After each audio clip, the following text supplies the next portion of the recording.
Welcome back with a smiling face. Important note before starting, if you are a fan of audio stories, then our Patreon account is the best platform for you.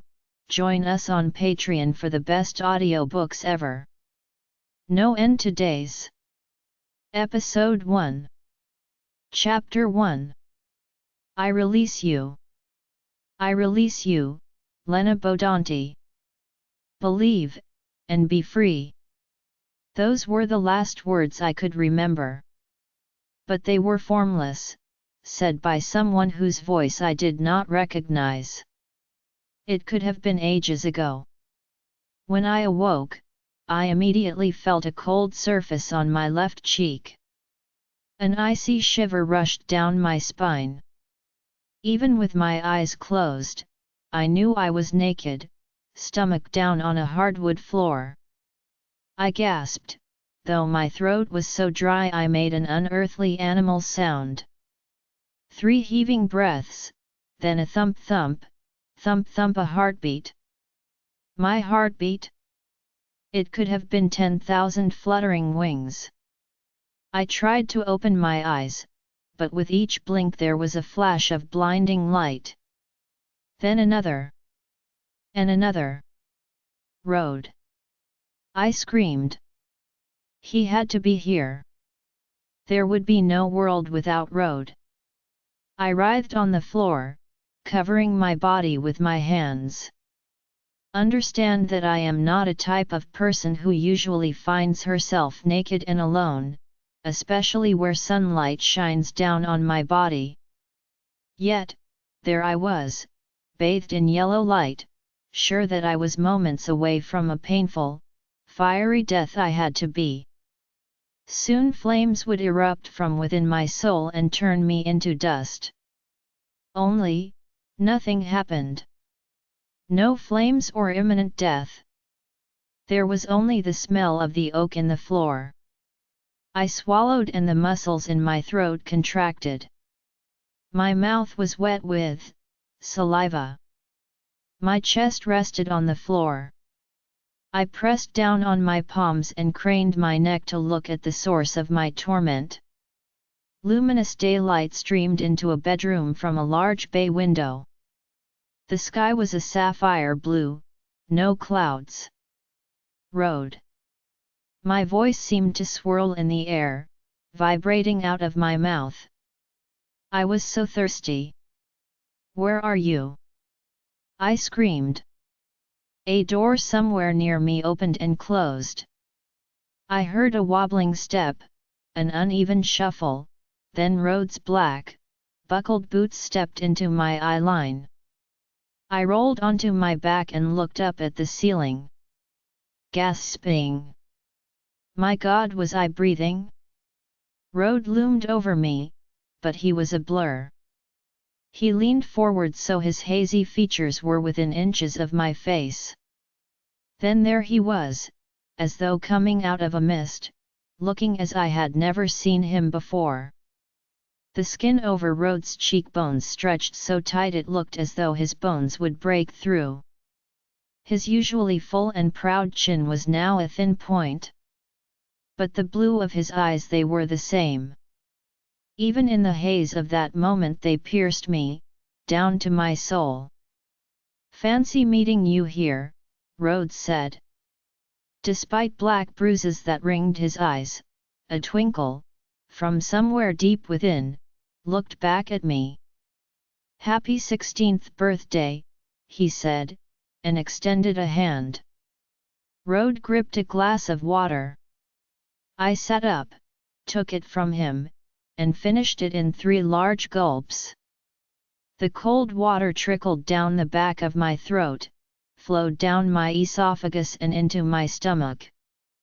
Blood, a substance I was used to, trickled, but its absorption into the vampire body was a lot like a sponge soaking up liquid.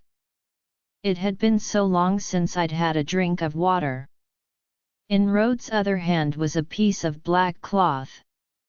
When I took it from him, the cloth cascaded out to reveal a black dress. It was lightweight cotton. I pressed up from the floor and stood up. My knees buckled, but I steadied myself by throwing my arms out for balance. I stood there for a moment, until I was firmly planted to the ground. When I tried to walk, a small vibration shook me so hard that my knees touched. "Put that on and then come into the other room," Rhodes said, and lumbered unevenly out of the bedroom. I should have noticed that he had to hold on to the door frame when he walked, but my knees and thighs trembled and I had to try and find my balance again. I let my hands fall back to my sides. My brown hair unfurled and, like seaweed, strands stuck to my naked body.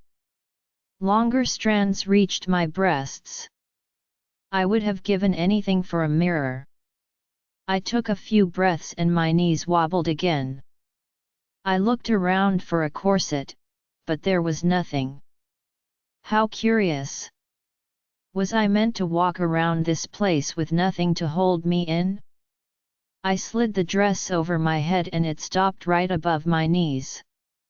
I didn't look a day over 16, yet if someone had calculated on that particular day I officially turned 592. Everything was so crisp and bright, too bright. Beams of light trickled minute rainbows across my feet. I looked around the room. Despite waking up on the floor, there was a mattress in an iron bed frame covered by a black comforter. Across the room a bay window looked out at full leaves and swaying branches. Beneath the window was a seat covered in blue, plush pillows. I ran my fingertips against the textured wood of the walls and couldn't believe that I could actually feel it. The wood was layered and I felt the raised and jagged parts under my smooth fingertips. My existence as a vampire meant that all my nerve endings were dead. Only by remembering what things felt like as a human would my vampire mind understand whether I was touching something soft or hard. The only senses a vampire retained were those that heightened her ability to kill. The sense of smell was linked to flesh and blood. Sight was super sight, detailed down to the minutiae, its sole purpose to find prey within an instant. My fingers fluttered over the wall again, another rush of shivers rolled up my arms. "There will be time for that," Rhodes said from the other room. My heartbeat echoed in my ears. I could taste the air. As I walked, the muscles in my thighs and calves seemed to burn, and then relax. In order to stop shaking, I rested my body weight on the doorway and crossed my hands over my chest. "What century is this?" I asked, closing my eyes and taking a breath. "The 21st, Rhodes said. His black hair, which reached halfway down his back the last time I saw him, had been cut short and now stood up in a spiky hairstyle. Around his right wrist was a white medical bandage. "Sit," he whispered. I sat down on a pale blue couch that faced the lounger. "You look terrible," I whispered. "Thank you," he said with the barest glimmer of a smile. Rhodes' cheeks were so sunken that his once masculine, carved features now clung to his bones. His usual golden skin had yellowed. His arms quivered as he lowered himself into the chair, holding onto it until he was almost fully sitting down. "Tell me everything," I commanded.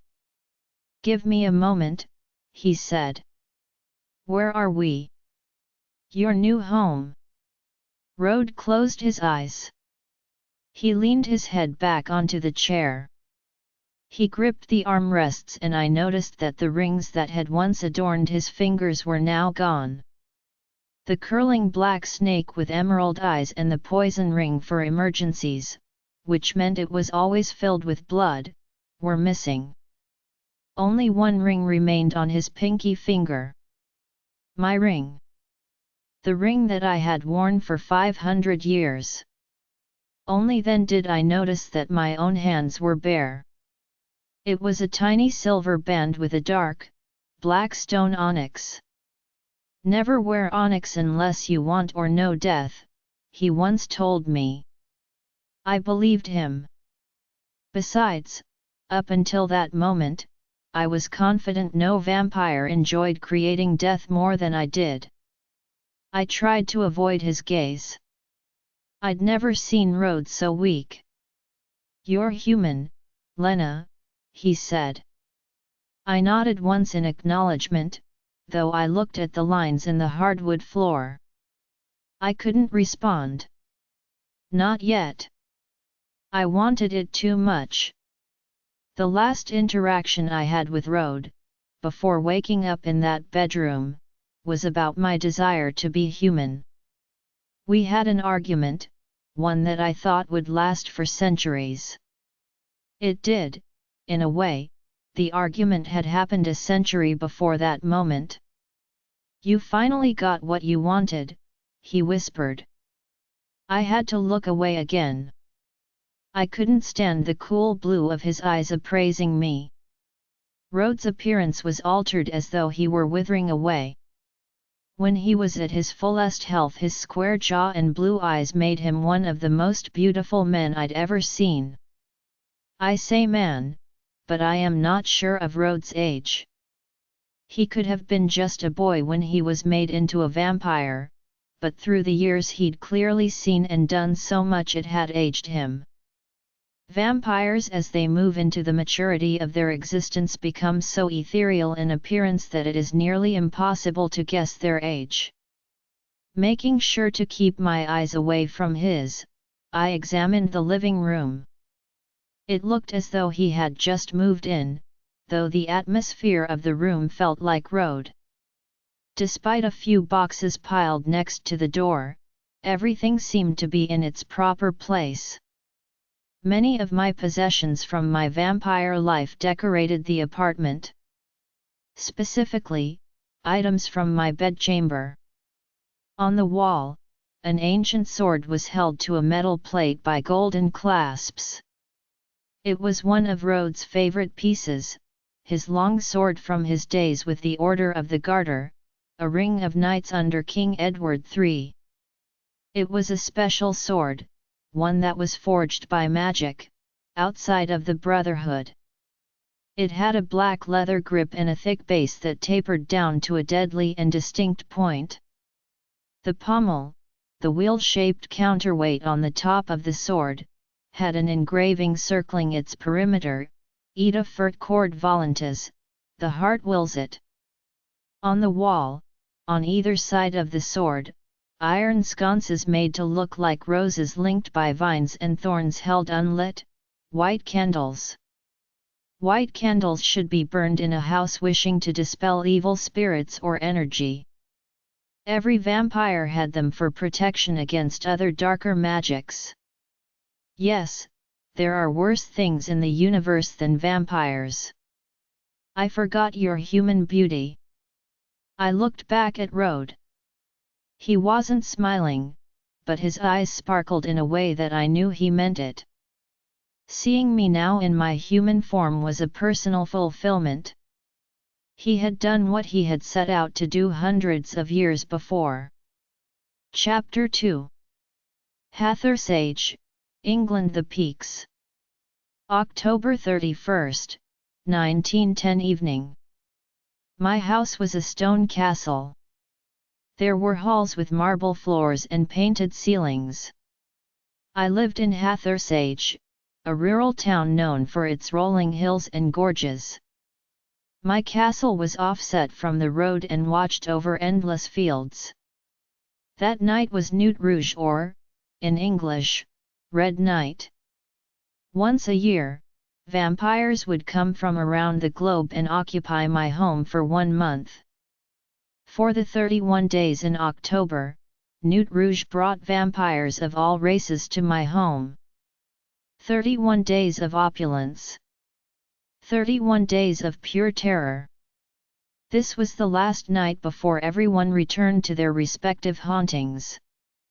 It was just after dusk.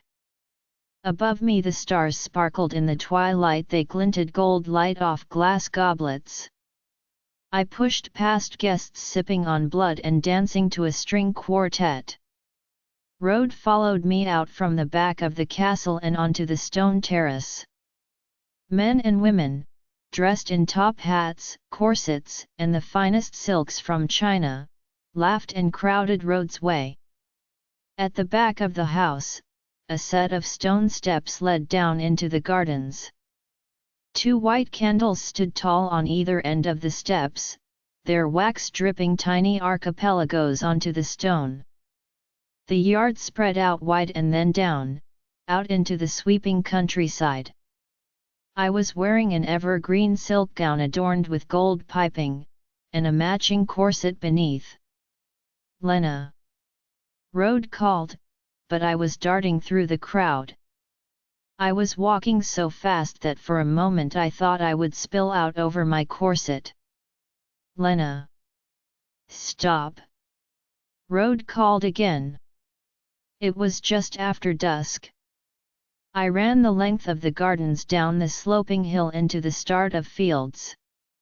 I led Road down the hill, out of sight of the vampires in the castle. I stood at the foot of fields that spread out for countless miles into the distance. Back then, I looked different. My skin was pale white, no shadows under my eyes or wrinkles on my skin. Just white, clear skin, as if my pores had been buffed away. At the crest of the hill, Road looked down at me. He was dressed in an evening suit, with a top hat and black silk lapels.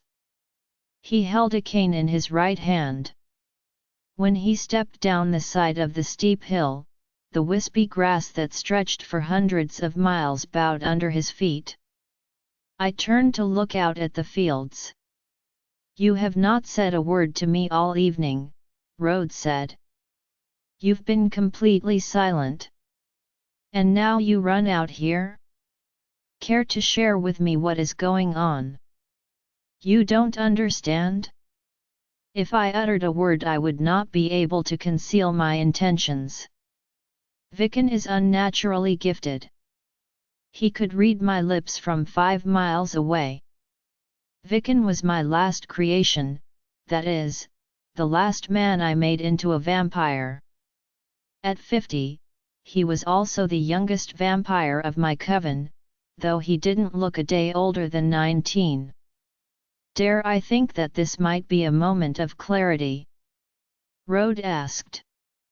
"That perhaps you realize Viken and your band of ingrates are more dangerous than you anticipated."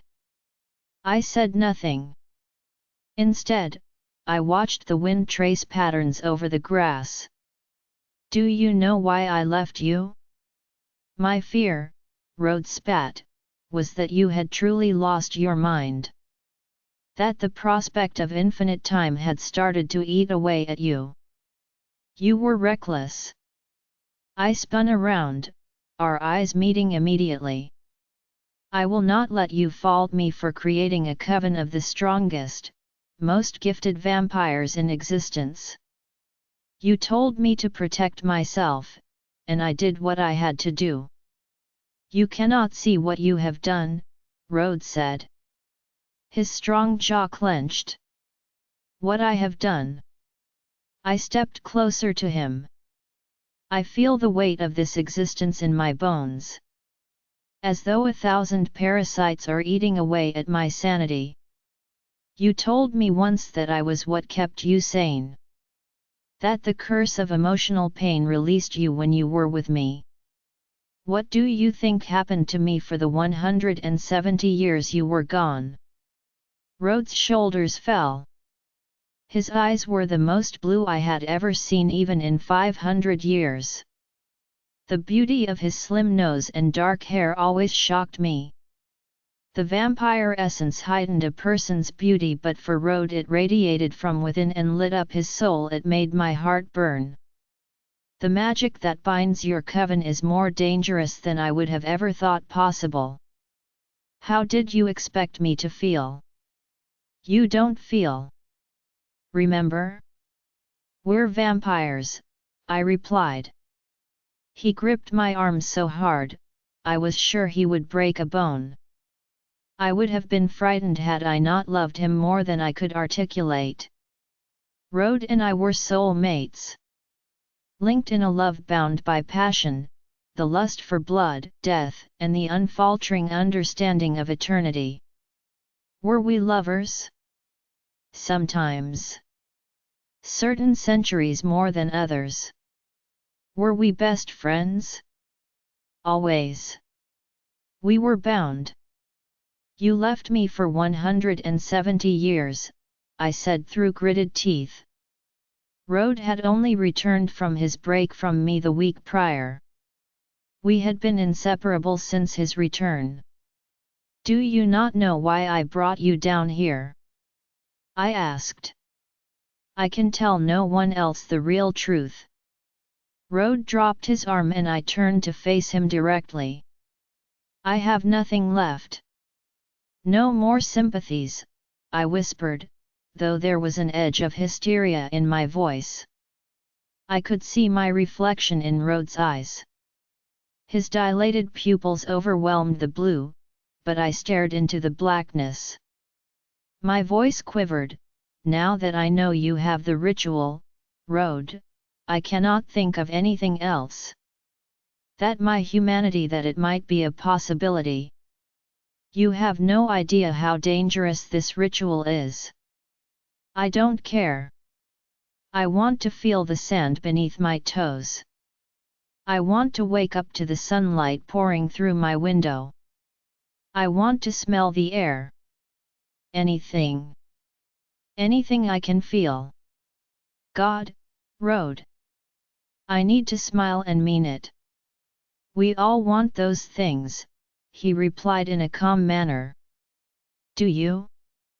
Because I don't think you do, I said. Of course. I want to wake up to blue waters and feel sunlight on my face. The pain is too much, I said. You could try again. Concentrate on me loving me, Rode said gently. You, who leave. That's not fair, Rode said, now reaching for my hands. Even loving you is a curse. I can't really feel or touch you. I look at the humans we take and even they can feel. Even in their last minutes of life they have breath in their lungs and taste in their mouth. Rode held my palm in his and the warmth, the feeling of his passion for me, swept up through my hand and into my body. I closed my eyes, relishing the momentary relief from the countless tragedies resting within me. I opened my eyes and took a step away from him. I am losing my mind and I don't know how much longer I can bear it. I took a moment, careful in my wording. Ever since you discovered the ritual, I continued, it's all I can think about. My way out. My eyes were wild, I was sure of it. I need this. I need this. God help me, Rode, because if you don't, I will walk out into sunlight until it scorches me to flames. Rode nearly lost his top hat with a gust of the wind. He ripped his hand out of mine. He still had long hair then and it fell past his shoulders and onto his topcoat. You dare to threaten me with your suicide? Don't be petty, Lena. No one has survived the ritual. Thousands of vampires have tried. Every single one have died in the process. Do you think I can bear to lose you? That I could part with you? You already did, I whispered savagely. Rode pulled me close, so fast that I wasn't prepared for the force of his mouth against mine. One deep growl from him and my bottom lip split open. Rode bit into me. I could feel a rhythmic pull as he sucked the blood from my mouth. After a moment, he stepped away and wiped his lip on his jacket sleeve. Yes, I left you. but I had to find the magic and science I needed. If we ever try this ritual, I needed to make sure. I didn't expect you to fall in love when I left. There was a silence. Rode knew as well as I that I believed he was never coming back. I do not love Vicken as I love you. I said every word so it was clear and calculated. After a moment, I added, I want out. You do not know what will come to you if you choose human life. The air? Real breaths? Happiness? Death, sickness, human nature. I don't understand, I said, stepping back again. You have said yourself that humanity is what all vampires crave. The freedom to feel more than constant pain and suffering. Do you not feel this way? It consumes me, Rode said, and took off his top hat. He looked out at the fields. There are deer, there. He pointed. He was right. About 10 miles away a herd of deer grazed silently. We could have fed off them, though I did love my dress and blood would not match the green silk. Besides, I hated the taste of animal blood and would only feed on them if I was in a dire situation. With the creation of the coven, I had ensured that would never happen. Rode slipped his hands around my lower back and brought me even closer. Your beauty will be a powerful force in the human world. Your human face may betray even your best intentions. I don't care, I said, not quite understanding and not really caring either way. Rode reached out and ran his index finger down the thin slope of my nose. He then gently rubbed his thumb over my lips. His furrowed brow and piercing stare. I couldn't have looked away even if I had tried. When I took you from your father's orchards in the 15th century, I saw your future laid out before me, Rode confessed. Swashbuckling vampire linked to my side for all eternity. There was a pause. Somewhere behind us music from the party echoed down into the fields. I saw my own dreams. Then give me what I want. Rode's mouth was a thin line. He furrowed his eyebrows and looked out at the deer. They galloped deeper into the grassy hills. I could tell from his still mouth and dark expression that he was formulating a plan. 100 years, he whispered, but still looked out at the deer. My eyes widened. Starting tonight you will hibernate for 100 years. Rode turned back to look at me and pointed up the hill. I knew he was gesturing toward a cemetery. It was to the right of the terrace and protected by a wrought iron gate topped by spiked points. Hibernation only occurred when a vampire rested in the ground. The vampire sleeps and deprives herself of blood. There are a series of spells so the vampire remains in a meditative state, almost to the point of death. On a prearranged day a fellow vampire revives her. But only with magic is this possible. Only very brave, and some would argue very stupid, vampires have done this. The night before you are supposed to wake, Rode continued, I will unearth you and take you somewhere safe, somewhere you cannot be found. Somewhere you can be a human and live out your days. And the coven? I asked. You leave them behind. My heart throbbed, a familiar pain that I couldn't help but recognize.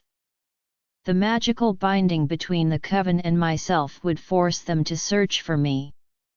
Just as I knew I would love Rode until the end of the earth, I knew that the coven would search for me. I nodded once but said nothing. I watched the deer nibbling at the grass and licking their fur. You are not afraid to die? He asked. I shook my head. Rode turned to face the house. I stopped him from walking up the hill by gently grasping his fingers. He turned to me. "Will you be there?" I asked. "If I die and we fail, will you be there?" Rode's fingers lightly grazed the top of my hand. He turned it over, touched my palm, and whispered, "Always." "How did you do it?" I was spellbound. Back in the dark apartment, my back pressed into the pillows. My fingers wandered over the fine velvet. My fingertips schemed along the softness of the couch, which produced a wave of goosebumps over my legs. Before, I would have known the couch was soft, but it would only have meant the fabric. It wouldn't have meant comfort or safety. Just soft. That night. The last night of Nuit Rouge. "You went to bed," Rode started. "After killing one of the maids," I admitted, remembering the young, blonde girl I caught off guard in the attic. Rode continued with a slight smile. "I told Vicken that you had decided on your hibernation.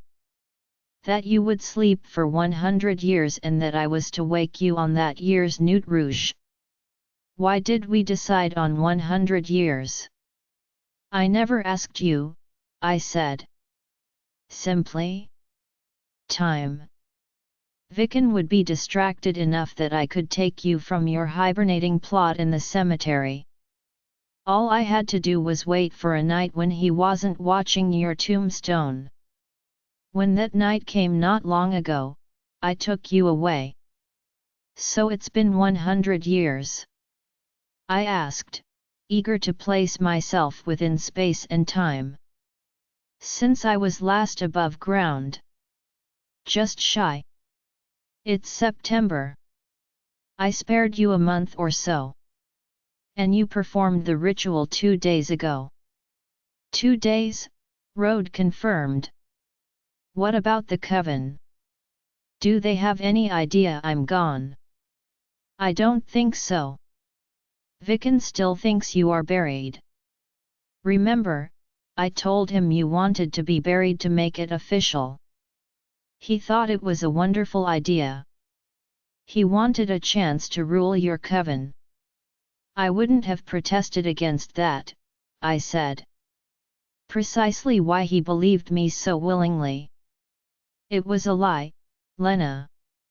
The moment you looked into my eyes on the fields and begged me for human life, I knew that my quest, my vampire life, your vampire life, what I had done to you, was coming to an end. I shouldn't have begged you. Manipulated you like I did." Rode laughed, but the breath was short. "That is your way." I looked at the bandage around his wrist and the dark rings circling Rode's eyes. At that moment, a surge of guilt rushed through me. In my human state, I couldn't imagine bribing Rode or threatening him with suicide. It had been so easy for me before. Easy because the emotional pain that clouded the vampire life prevented rational thought. "Please tell me about the ritual," I asked again. Rode unwrapped the white bandage, roll by roll, until his wrist was bare. There, on the inside of his wrist, were teeth marks, my teeth marks, 2 small indents on the inside of Rode's wrist. The one on the left was just higher than the one on the right. I always hated that my bite was uneven. I could have recognized my teeth marks anywhere. The most important thing is the intent. The success of the sacrifice, and it is a sacrifice, depends solely on the vampire performing the ritual. As I said, it takes 2 days. Rode stood up. He paced whenever he was telling me something difficult. Sometime in the 16th century I had asked him why. He'd said it was so he wouldn't have to look me in the eye. "The intent is where most vampires fail," Rode continued. You have to want the other vampire to live. You, in turn, have to want to die. It is the most unselfish act you've ever committed. As you know, such selflessness is nearly impossible for the natural state of a vampire. Who told you this? I asked. When I left you for those years, I went to France. I searched for Solien, I said, though I was suddenly finding it very hard to breathe. Rode had met Solien, in person. Yes. He was coming out of a 50-year hibernation. When I described you and then told him of my plan, he comforted me with a compliment. He said that I might be the only vampire with soul enough to succeed. I raised my eyebrows in surprise. It must have been quite a special moment in Rhodes' life. I wished I had been there to see Rhodes' reaction when Solien said something so significant. I imagined Solien. He was an East Indian man, or at least he had been some time ago when, I have no idea. He is the oldest vampire alive. Nothing in the grand scheme of life would or could ever rattle his soul. Solien is not hindered by death, nor does he want to return to human life. All he wants is to live long enough so he may see the end of the world. There are a few more rules, Rode explained. The vampire performing the ritual must be 500 years old. Solien mentioned something about the chemistry of a vampire of that age. It is a crucial ingredient. But most of all he kept saying, the intent, Rode. It's the intent. The will and the desire to give up your life in order that another may live. Vampires are selfish, Lena. Inherently so. I had to find that will within myself. You sacrificed yourself. I whispered. I was unable to look up from the floor. Rode remained silent. He was waiting for me to look at him. I hated him for it. Finally, our eyes met. The ritual required that I gave you all of my blood. After 2 days, you woke up, more or less, and bit into me. I had to allow you to finish it well, almost all of it. But the important thing was the intent, the chemistry of my blood, and my love for you. I never would have agreed to those conditions. Much to my surprise, Rhodes' stoic facial expression turned into a smile. A toothy, happy smile. Precisely why I did it when you were weakened and hibernating. I stood up. Now it was my turn to pace. So where is Vicken? I asked, trying to think like a vampire. Trying to place all the pieces together. I had been asleep for 100 years. He remains at your house in Hathersage with the rest of the coven. I believe he is awaiting your return. Have you seen him since my hibernation? He is too young for me to converse with as often as he would like. His energy tires me. Yet, when I stayed with them, he was respectful. He's a fighter. Excellent swordsman. I can see why you loved him. My cheeks warmed, which surprised me. Then I realized, I was feeling shame. I snuck a peek at Rhodes' fingers holding the arm of the lounger. They were pruned, and wrinkled, as though all the liquid inside him had been sucked away. I do not blame you for loving another, Rhodes said. You believe Vicken loves me? As I love you. Rhodes shook his head. Vicken loves your outward appearance and desire for thick, congealed blood. I love your soul. As a mate to my long search on this earth. You were the most vicious vampire I have ever known. I love you for that. I couldn't respond. I thought of Hathersage, of the fields, of Road in his top hat and the deer grazing in the distance. Vicken will search for me, I said. As you know, he is bound to me. And when he finds me, the Coven will destroy me. I created the Coven to do just that. To seek, capture, and obliterate. That is the exact reason why I chose this place. Yes. Where are we? I looked about the apartment. This is your new school. You intend for me to go to school. My head reared in his direction. It is crucial you understand. Even in his weakened state, Road stood up and towered over me. He glared at me with such a passionate fierceness that I should have been frightened. Vicken will dig you up from the cemetery.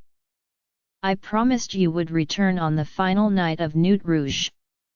The party ends October 31st. So on the 31st he will find an empty casket. End of story. It's not that simple. October is merely a month away. You were a vampire, Lena. One of the oldest of your kind. I know what I was. Then do not pretend that you need a tutorial in the seriousness of this situation. Road snapped, and continued pacing very slowly. I was silent. Road regained some of his composure and again spoke at a low decibel. When Vicken digs up the grave and discovers an empty casket, he will search the earth for you. As you've said yourself, the magic that binds the Coven has made it so. You made it so. He will exhaust himself, so will all of the Coven, until they find you and bring you home. I did not foresee myself in this situation. Yes, well, luckily, for now, the magic that protects you allows a few luxuries, your vampire sight and your extrasensory perception. So I did keep it, then, I said, and stood up. I looked around the room again. Yes, as Road said, I could see all of the adornments in the room down to the knots in the wood floor and the perfection in the paint on the walls. The more you assimilate into this human existence, these accompaniments will fade. How was I to process not being a vampire anymore but still retaining some vampire qualities? Could I be in the sun? Did I eat food again? These thoughts rattled within my head, and I stamped my foot in frustration. Road put his hand on my cheeks, and I was startled by how cold they were. It stopped my tantrum. You must disappear into human life, Lena. You must go to school and become a 16-year-old girl again. In that moment, I couldn't cry no matter how badly I wanted to. I was too shocked. Vampires cannot cry. There is nothing natural in a vampire. No tears, no water, just blood and black magic. Instead, the tears, which would spill over the cheeks of a normal person, in the vampire are utter and acidic pain that scorches the tear ducts. I wanted to run or turn inside out, anything to curb the feeling that made my stomach burn. I balled my hands into fists and tried to fill the anxiety with a breath, but it caught in my throat. My gaze fell onto a photo resting on top of a bureau. It looked tattered and old, though the last time I had seen the photo, I was posing for it 1910, the last night of Nuit Rouge. In the photo, Road and I stood hip to hip, arms around each other's waists, on the back terrace of my home. Road was dressed in his black suit and top hat, me, in a gown, my long brown hair tied and styled in a long braid that fell over my left breast. We were more than human. We were frighteningly beautiful. How can I do that? I turned away from the photo to look at road. Hide. Oh, I think you will find it easier than you expect. You have never been 16 before. I snatched that away before you could. He stepped close to me again and kissed my forehead. Why did you do this for me? I asked. He pulled away, and the air shifted as the space opened up between us. Of course, you must know, Rhodes said, and cocked his head to the side. I shook my head to say that I did not nor could I ever understand what he had done for me. Because, he continued, throughout all of my histories I found no one I loved more than you. No one. But I'm losing you, I said, my voice breaking. Rhodes grasped me so my cheek pressed against his chest. I stayed there a moment and let my heartbeat echo between our bodies. And you think Vicken won't be able to find me? I asked. I do not think in his wildest dreams he will understand what I have done. It will take the entire Coven's effort just to follow us this far, and I believe I have done my best to conceal our whereabouts. Also, why would he ever suspect you could be human? I stepped away and looked back at the photo portrait of Rhodes and me. When will you die? I asked, turning away from the photo, and sat back down on the couch. I brought my knees to my chest and linked my arms around my shins. The morning. We sat together and I stared into Rhodes' eyes for as long as possible. He told me of the changes in society. Cars, television, sciences, wars that neither of us, even in our vampire minds, could understand. He said that practical things were of the utmost importance to humans. That I would now be capable of getting sick. He had placed me in the finest boarding school in New England. A doctor, he informed me, was only a few buildings away. He begged that I complete school and grow up, as he had prevented me from doing. We talked and, without knowing it, I fell asleep. The last thing I remember was his eyes looking into mine. I think he may have kissed my lips, but that also felt like a dream. When I awoke, the shades were drawn and the whole living area was shrouded in darkness. Across from me, red-lighted numbers illuminated the blackness. A digital clock said that the time was 8 in the morning. I was on the couch and Rhodes wasn't in the red lounger across from me. I shot up. My muscles were stiff, so I stumbled and held on to the arm of the chair. Rhodes. I called out. But I already knew. No, I whispered. I spun in a circle. There were only 4 rooms, a bedroom, a bathroom, a living room, and a kitchen. Off the living area was a porch. The curtains were closed, yet the way the wind drifted inward made them billow. The door was open behind them.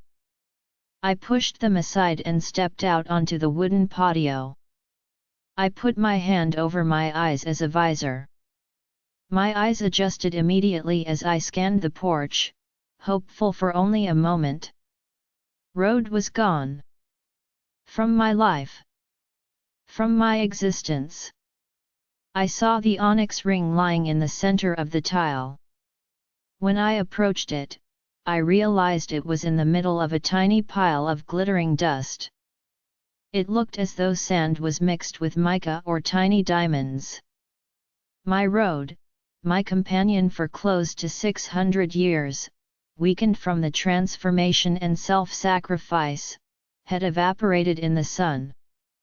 I dipped my thumb and index finger into Rhodes' remains. They were cool and gritty. I pulled out the ring and slid the smooth metal over my new, sensitive skin. I was alone. Chapter 3. Grief is an emotion not completely foreign to vampires, but it feels more like a shift or a change in the direction of the wind. It is a silent flutter, a parasitic reminder of the many layers of pain that define the vampire world. This was something entirely different. The morning of Rhodes' death, I scooped the glittering dust into an urn and placed it on top of the bureau. Rhodes had brought my jewelry box from Hathersage, so it was easy to find an old blood vial and fill it with a handful of his remains. I hung it from a braided chain around my neck. I turned from the bureau and found a letter on the coffee table. I used a silver letter opener to slice the envelope and I started to read. It was nearly noon when I looked up from the pieces of paper. The letter held instructions on my new life, social expectations of the 21st century, and what I was to do with my days before school started.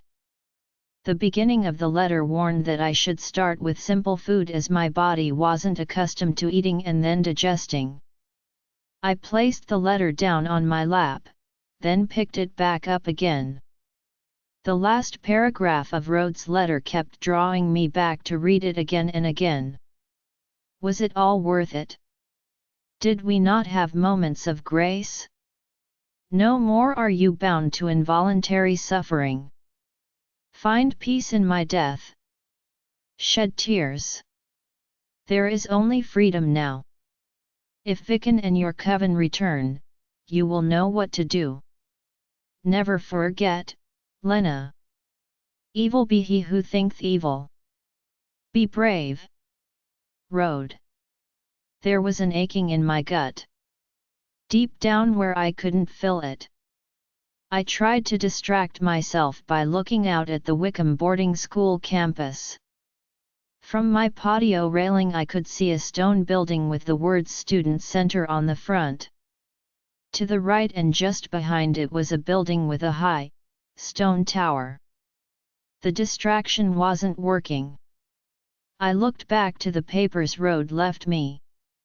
One thing was certain, Rhodes' savings were more than anyone needed to survive in present-day society. The problem?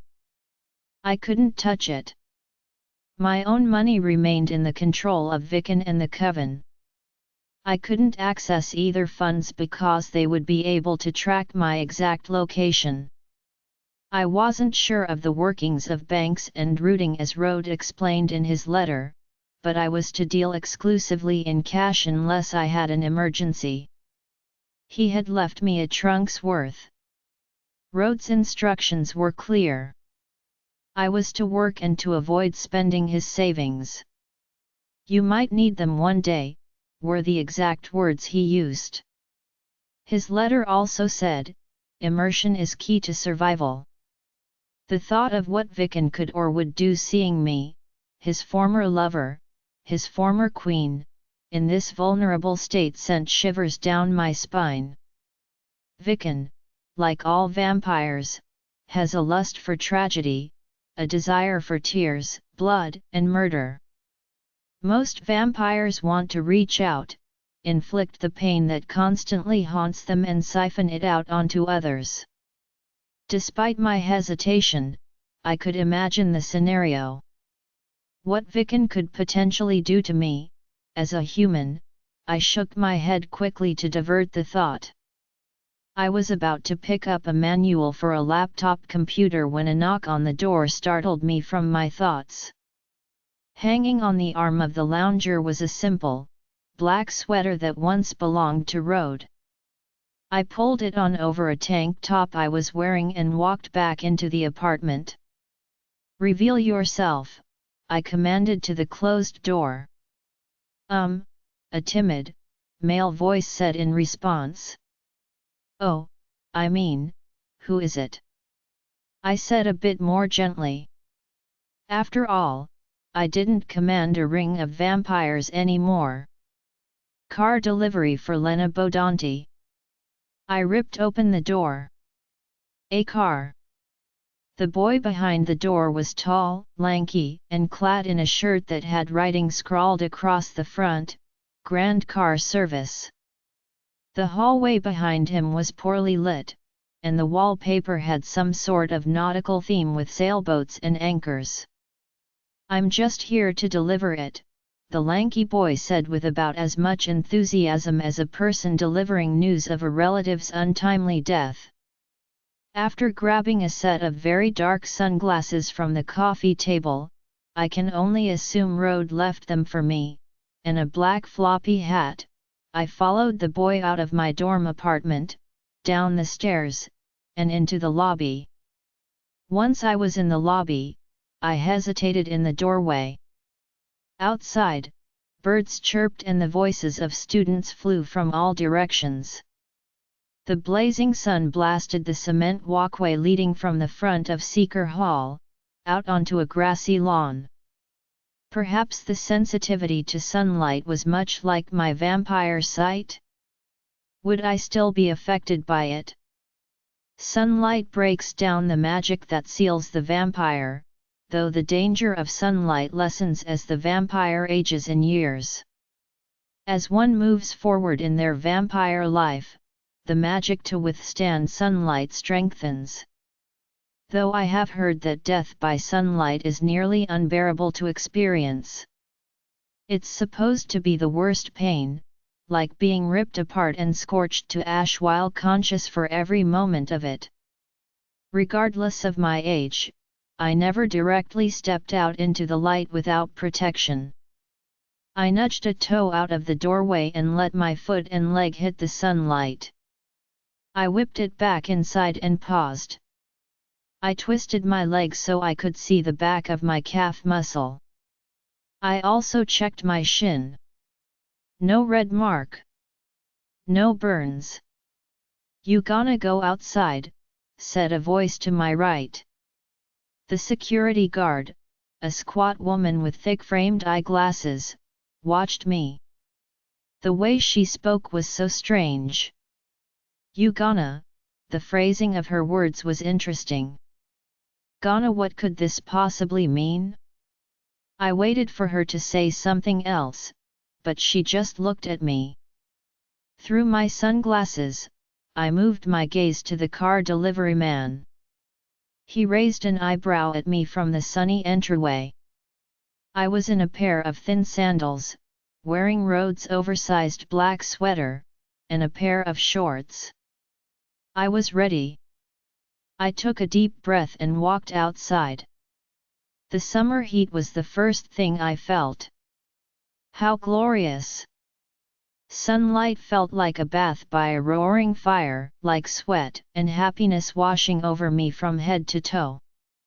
I exhaled happily. Wickham's campus was enormous.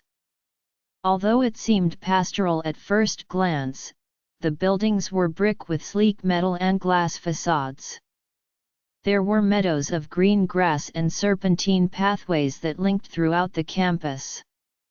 In the distance, through swaying, leafy branches, a colonial-style chapel shined white under the morning sun. Seeker was the dormitory closest to the boarding school's entrance gates. It also had the largest lawn. Directly outside the front door, a collection of girls were lying out on a blanket in the sun.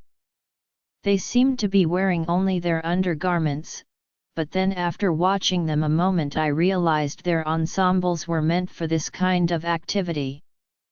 I watched the girls rub a white lotion into their skins, adjust their blankets, and lie back down. "So there it is," the lanky boy said. He pointed at the parking lot, which abutted the lawn. In the row closest to the lawn was a baby blue car. My car. I couldn't at the time tell you the name or the make, but just the idea that I had one was brilliant. "You've got nice parents," the kid said. I started to walk toward the car when a group of students about my age, relatively speaking, ran by and pointed into the distance, past Seeker. to the left of my dormitory was a tree-lined pathway that led to the Wickham campus. Later I discovered that there were many pathways just like this that snaked all throughout the campus. One of the girls yelled to another pack of students trailing behind her. "It's 1:54. Come on. They're gonna start in 6 minutes. What's the commotion?" I asked the car delivery kid. "Enos Brothers. Kind of a daredevil group. They race their boats out in the harbor, right in front of Wickham's private beach, every Labor Day weekend. Been doing it for 2 years. The youngest Enos had to turn 14 before they could do it together. I signed my name, took the car keys, and decided I would worry about driving later. I wanted to see the boat racing Enos Brothers.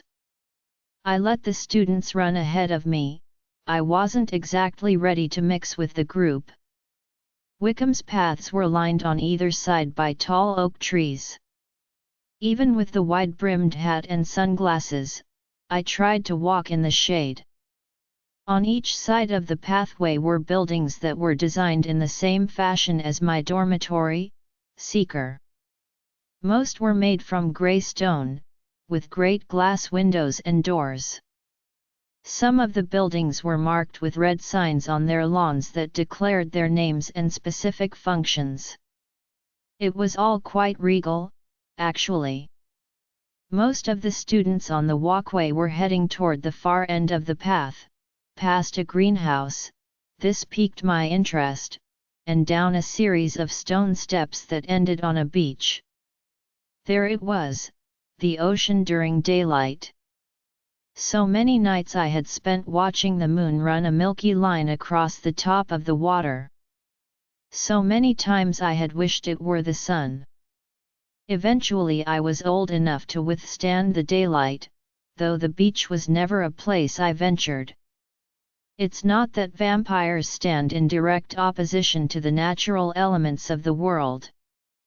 But the ocean, sunlight, and all of the happiness that comes with the beach during the day was just another place I couldn't be. Another source of torment. It smelled like salt, dirt, and crisp air. The way the sun dazzled on the water made me wish I could touch the light, wield it with my hands. It looked how I felt happy. The beach at Wickham had various shaped boulders that were scattered about the beige sand. The waves were no more than 2 feet and rolled lazily onto the shore. There must have been 50 people dotting the coastline. Like Rhodes said, my vampire sight was as clear as ever, so I did a quick scan of the beach to find there were exactly 73 people standing about. Not only that, but the sand was made from thousands of colors: corals, yellows, browns, and hundreds of shades of gray. Dark blue umbrellas had been stacked and laid against the storm wall that separated the beach from the campus. I could see the fiberglass in the poles of the umbrellas and each thread of fabric in the tops. A wooden boat dock jutted out about 20 yards from the beach. An island sat in the middle of the bay, its landscape pretty sparse, just some tall oak trees and a sandy shoreline. I turned from the water and approached the stone wall. It wasn't too high, about 6 feet. I stuck a foot in one of the holes between the stones and I climbed up with ease. I sat down on top of the wall with my legs crossed. I still had my sunglasses on and I felt a bit more protected as a branch from a large oak tree shaded my spot. I leaned back on my hands and stared out at the ocean.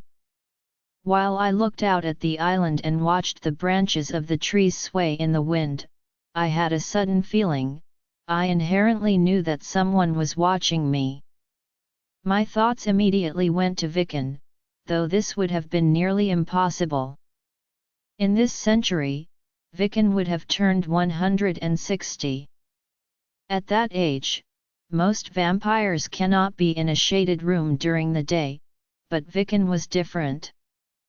He could be in the sunlight from a very early age.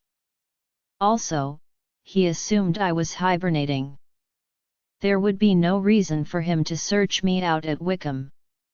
Although Vickan was my own creation, he was and always has been the most advanced vampire I have ever met. I admit, it was a relief when I looked to the right only to find a group of girls a few feet away from the water staring at me. They looked me up and down, which was curious. I had friends who were female vampires, but they never examined me as though there was something wrong with my appearance. One of the girls was quite pretty. She was shorter than me, and had long, light blonde hair. She was the one who was staring the most intently. "Can I sit with you?" An Asian boy stood on the sand. His blue jeans were ripped in a vertical line completely showing his right thigh. He wore 2 different colored sandals, one red, one yellow, and a blue button-down shirt. His facial features showed him to be Japanese. I started to speak to him in his native tongue. "Why would you want to sit with me?" He pressed his lips together, and his eyebrows screwed up. He ran a hand through his spiky black hair. "I don't speak Japanese," he said in English. "But my parents do." "Strange," I said. "A Japanese boy who only speaks English." I took off my sunglasses so our eyes could meet. "How do you know Japanese?" He leaned his right hand on the stone wall and kept eye contact with me. "I know a lot of languages," I said. I stared through the brown of his irises, forging a bond. Vampires use the gaze as a way to see your intentions. If the person stares back at you, you can trust them. Sometimes this failed me, and I was lied to regardless. Once I discovered this betrayal, I had no problem ripping out their throats with my teeth. But this boy, he had a white aura and an innocence to his soul. "How many languages can you speak?" he asked. 25, I said honestly. He laughed, seeming not to believe me. When I didn't react but looked into his brown eyes quite earnestly, his jaw dropped. "You should work for the CIA." He stuck out his hand. "I'm Tony," he said, and I shook his hand. I snuck a peek at his inner wrist. The veins stuck out just fine. He would have been an easy kill. "Lena Bodanti," I said. "Bodanti," he said, drawing out the E so it sounded like I. "Fancy. So can I." He gestured to an open spot on the wall next to me. "Why?" I asked. I didn't inquire in a mean or accusatory way. I was genuinely interested in why this seemingly normal boy would want to sit next to a person like me. "Because everyone out here pretty much sucks," he proposed. He nodded in the direction of the pretty girls still looking my way. Now they were standing even closer together, occasionally peeking up at me. I smirked in response. I liked his honesty. I also liked the use of the word suck in a non-vampire situation. Communication in this century was fascinating. It was so casual and without the formality that I was accustomed to hearing in the beginning of the 20th century. Now, as many times before, I would have to adapt. For hundreds of years I had listened to the parting of lips and undulations of tongues. I had stood on the fringe and studied, translated, sometimes in many dialects, in order to find the best way to adapt and fit in. Understanding the way people spoke to one another assured that I could interact and mingle in society without being noticed. It made it easier to kill. I broke from these thoughts when Tony hoisted himself up and let his legs dangle over the edge of the stone wall. He kicked his heels back so they bounced off the stone. We sat there for a moment, and I liked the silence. In fact, it gave me an opportunity to look him over. He was a bit taller than me, and burly, like a wrestler. Sitting this close, I was able to see the wispy lines of veins running along his neck. But that's not what kept my attention. He wore at least 10 earrings in each ear. Some were so wide that they had stretched his earlobe out and I could see right through it. "So, why are you sitting over here by yourself?" he asked. I pulled back quickly and placed my sunglasses on. I thought it over a moment, the way I would speak, that is. I remembered the way the car delivery boy spoke, and the casual intonation behind Tony's words. Both were quite easy to understand. Words in this century were lazy, and the formulation behind them held very little social expectation. Everyone seemed to speak this way, with very little worry for formality. I could do this, I thought. I would have to internalize contemporary cultural references, but this won't take long at all. I exhaled as a smile crossed my face. "Because most of the people here look like they pretty much suck," I said. Tony smiled in return. "How old are you?" he asked. 16, as of yesterday. Was I lying? Cool. Happy birthday. Tony's smile widened, and his eyes twinkled. I am, too. So that makes you a junior, right? I recalled some paperwork that I had seen that morning. I remembered an official letter that said I was a junior. I nodded in response. We sat for a bit and listened to the happenings around us. Some people chatted about the beginning of school, and I concentrated on the way people spoke in this age. I am so not going to even speak to him this year. Justin Enos is the hottest guy on campus. Are you insane? Why is that girl wearing sunglasses and a hat? Incognito much? Hello. Then the chatter changed dramatically. Some people pointed out toward the harbor. I snuck one more glance back at the tall blonde staring me down. She looked away from me and started to jump up and down. I refocused on the water. After all, that was why I was there, to watch boat racing. Not to get the inquisition from a blonde girl who would have been a small lunch in my usual circumstance. Look. Tony pointed. Here they come. I could see two boats coming from opposite directions in the harbor. They were strange boats made from white metal and shaped so the bow was a sharp point. One of the boats was painted with red flames running along the sides, the other boat had blue flames. During my existence all boats had been made from wood. This was something new. Though Rode had briefly explained cars and engines, I wasn't prepared for the intense roaring that came from these machines. Even on the beach the noise echoed, vibrating within my ears. What are they doing? I asked. The boats were still roaring from opposite ends of the harbor.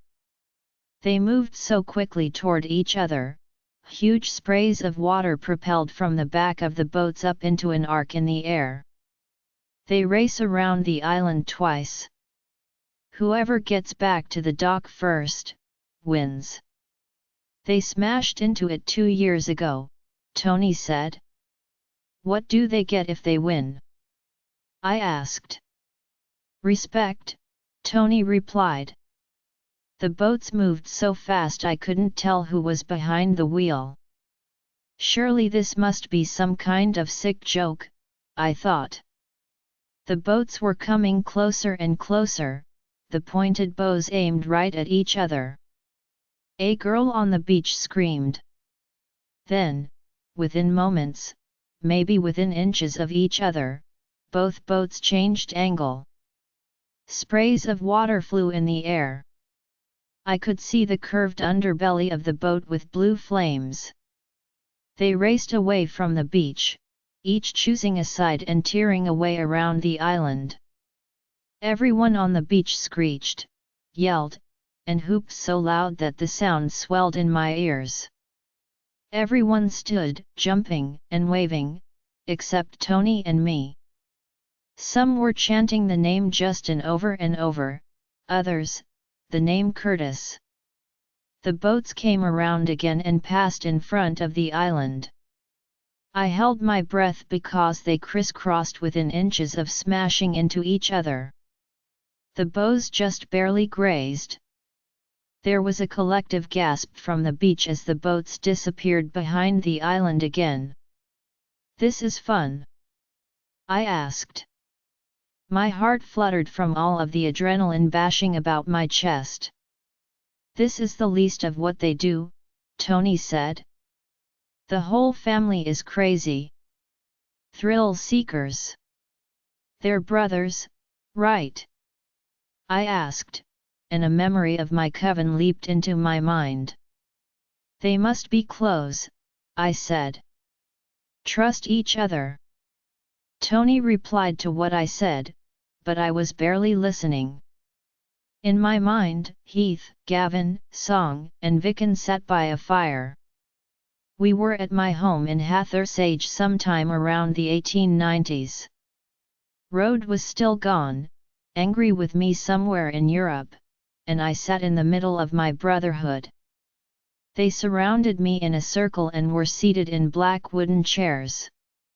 Each chair was carved to match their personality. Gavin's was marked with many types of swords because he was a brilliant swordsman. Vicken's was covered in globes and ancient symbols. He was the strategist. My favorite was Heath's, which was adorned with words in Latin. Song's was notable as its only adornments were Chinese lettering. My chair was smooth, wonderful wood, with only one adornment: the words of our coven, the lyrical sentiment that I twisted into malice and pain: "Evil be he who thinketh evil." I was wearing an eggplant-colored gown. We were laughing hysterically about something that I cannot remember now. I do remember that behind us, passed out and chained to the wall, was a peasant man I intended to have for dinner. "Here they come," Tony said. I blinked, coming back to the moment. "Wow, it's pretty close," he said, and craned his neck to get a better look. The motors were at full throttle. The powerful engines propelled the boats toward the dock so fast that I had the instinctual reaction to get up and back away. But Tony wasn't backing up, so I sat still. The blue and red boats were neck and neck. The sharp bows headed right toward the wooden dock. "They're going to hit it," I said. "Maybe," Tony said casually. "They'll die," I said, half horrified and half exhilarated.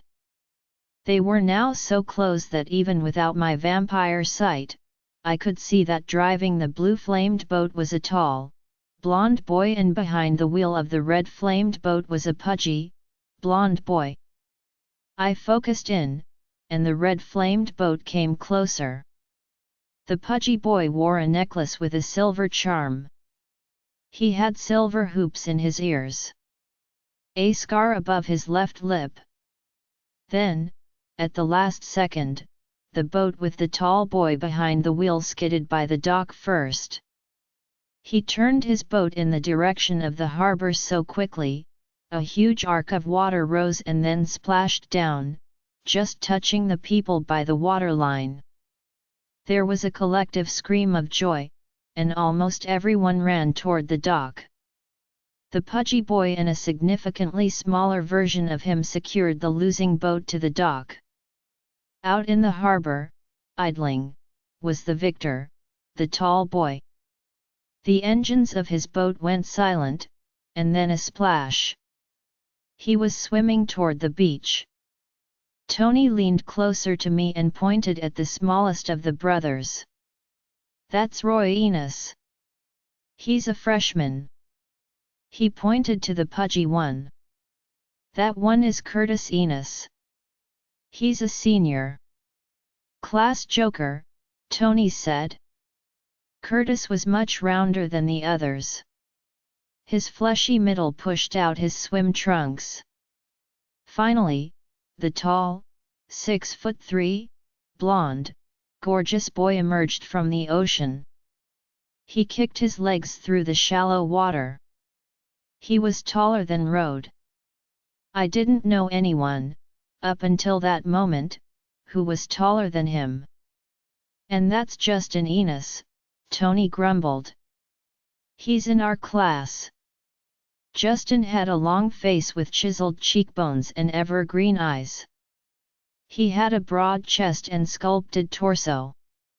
It was the shoulders that kept my stare square, broad shoulders that seemed like they could do anything: raise a building, swim the English Channel, lift me up with his bare hands. Every boy on that beach was envious of him. Every girl on the beach salivated at the sight of him. "So you hate him?" I said, breaking my stare to enjoy the sentiment of jealousy just a little bit. Tony smiled in return. "Every guy at Wickham does." Without another word, I hopped off the stone wall and started toward the steps that led back toward campus. The race was over, and I wanted to reread Rhodes' letter again. "You're just gonna leave like that?" Tony called after me. I turned. He was still sitting on the stone wall. "I'm going home." "Generally, you say bye when you're gonna leave." I walked back toward Tony, and he jumped down from the stone wall to meet me. "Admittedly, my social skills need work," I said. Tony stifled a laugh, then said, "Where are you from?"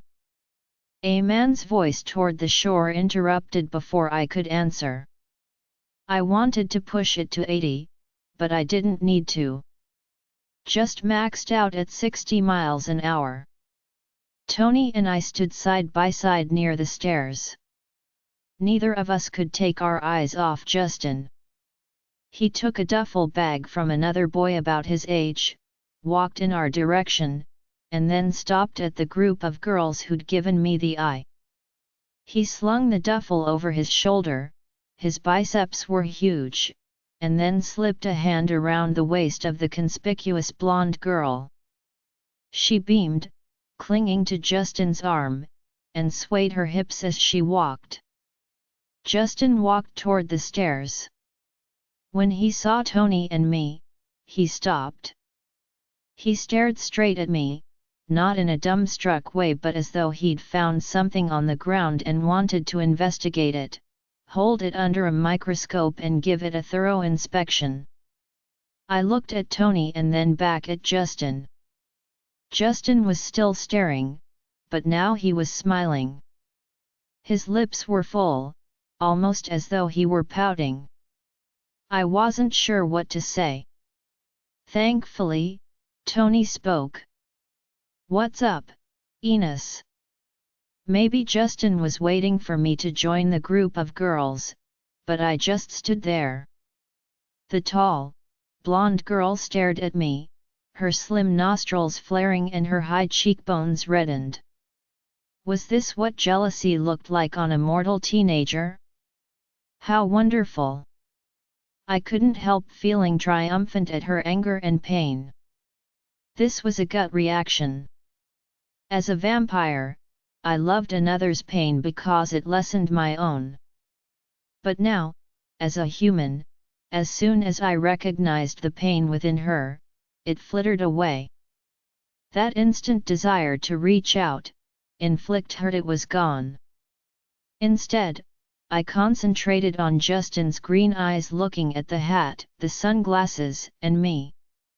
I knew the vampire aura was capable of putting spells on humans, enrapturing them so they believed they were in love or that they had found peace.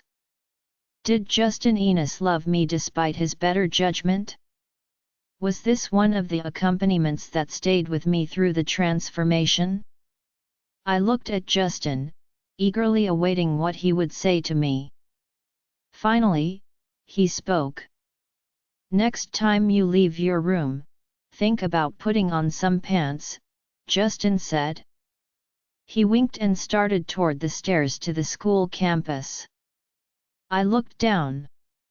Rhodes' oversized sweater made it look as though I wasn't wearing anything on the bottom. The girls cackled as they walked away, especially the blonde one. She turned her brown eyes on me. A burning spread in my chest. I knew anger.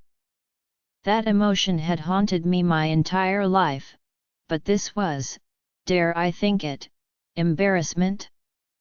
No one had dared to embarrass me before.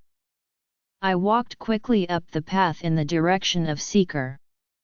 I just wanted to be in my bedroom, shut the door, and go to sleep.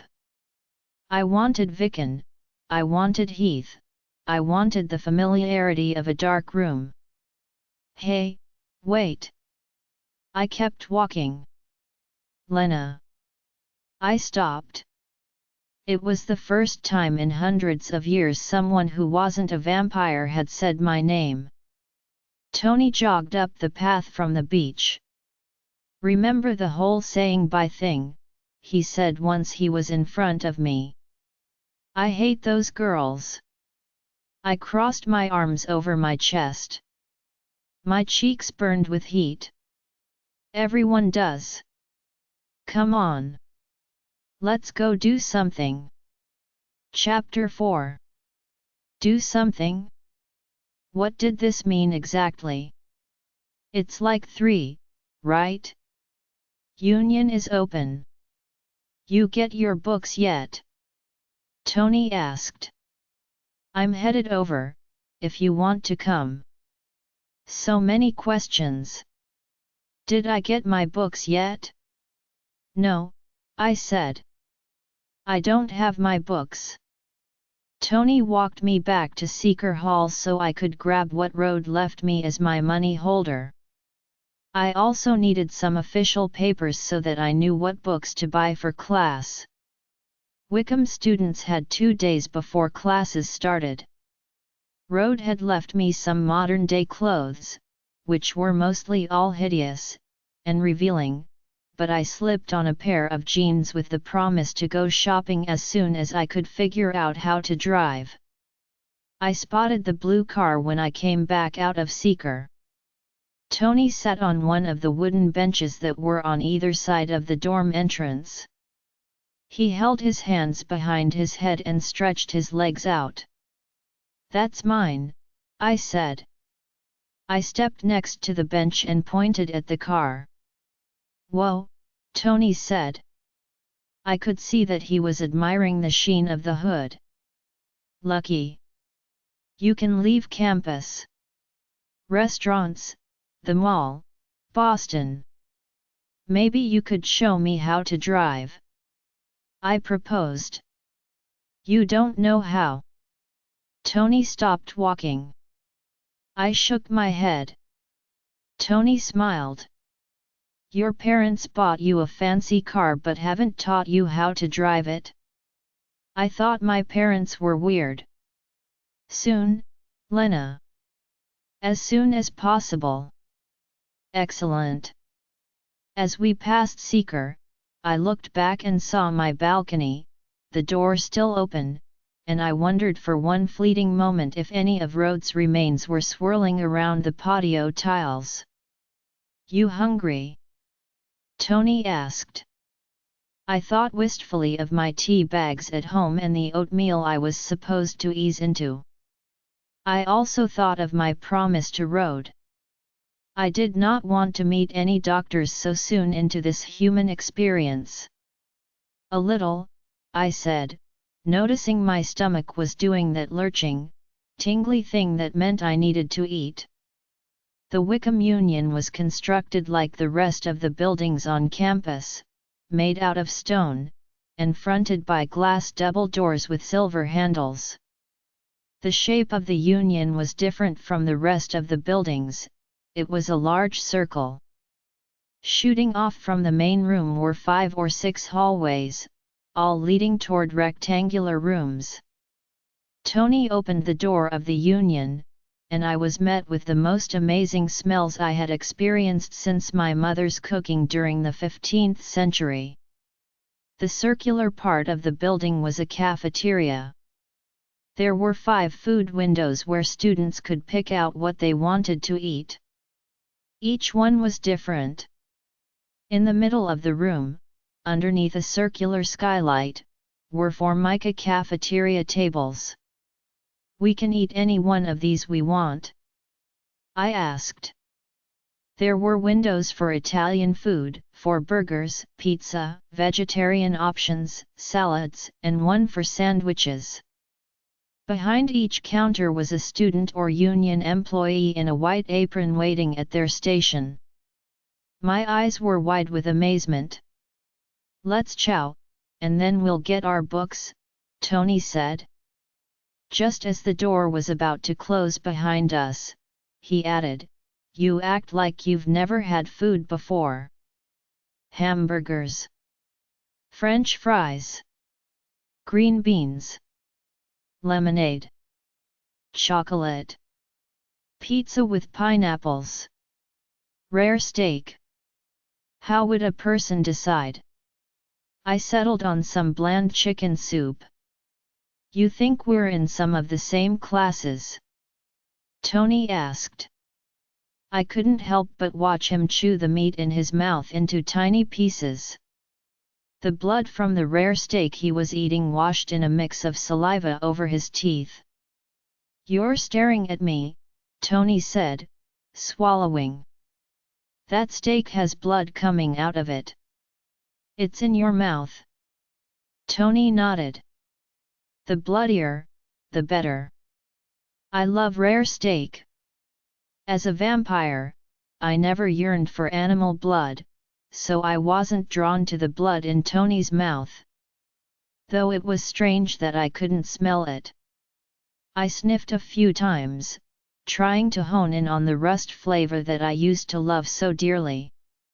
I sniffed again, but too many different odors wafted up my nose: perfumes, chicken broth, and soda.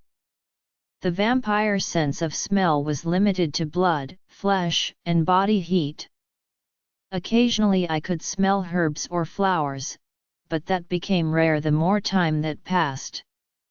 If something was burned, such as a rose or a body, its fragrance would linger for a fleeting moment and then dissipate with the smoke. I could smell animal blood from miles away, though I hated the taste of it. The truth was that I hated its impurity. It took away from my status as the most pure, most powerful vampire in recent history. After our early dinner, Tony talked me into ice cream.